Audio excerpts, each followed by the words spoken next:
Getting that PAL is everything. So here's a 3-step game plan. First, think outside the big cities.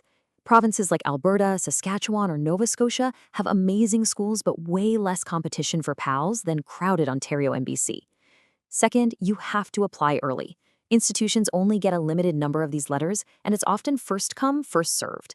And finally, your grades and test scores matter more than ever.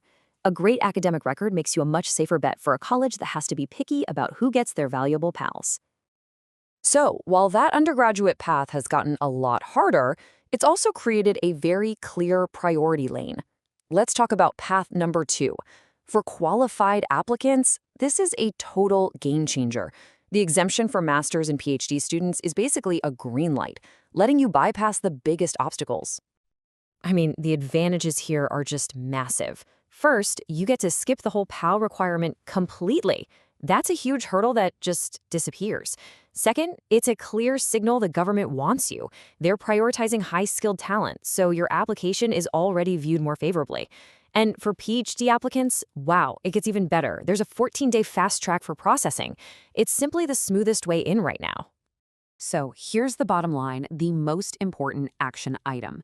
If you already have a bachelor's degree from India and you are maybe thinking about a post-grad diploma, you should now strongly consider pivoting to a master's degree at a public university. The visa path is so much smoother, and honestly, the qualification just carries more weight for your career down the line.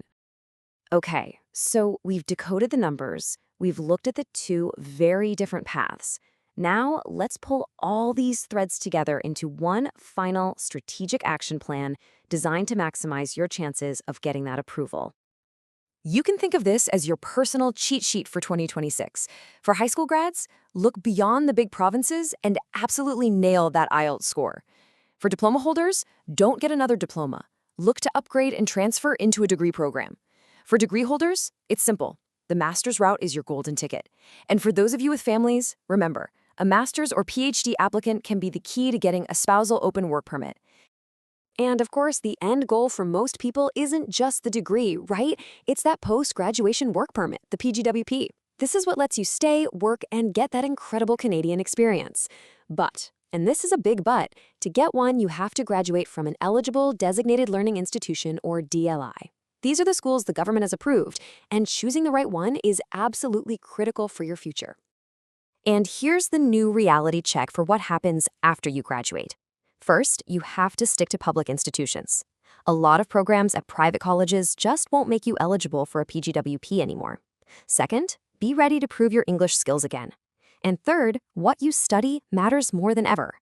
Canada is actively prioritizing graduates in high-demand fields like healthcare, STEM, and the trades. So, we'll end with this thought. The entire landscape for studying in Canada has fundamentally shifted. It's more strategic, it's more competitive, and it's way more focused on merit than ever before. The doors are not closed, but the entryway is definitely narrower. The rules have changed. The only real question left is, has your strategy?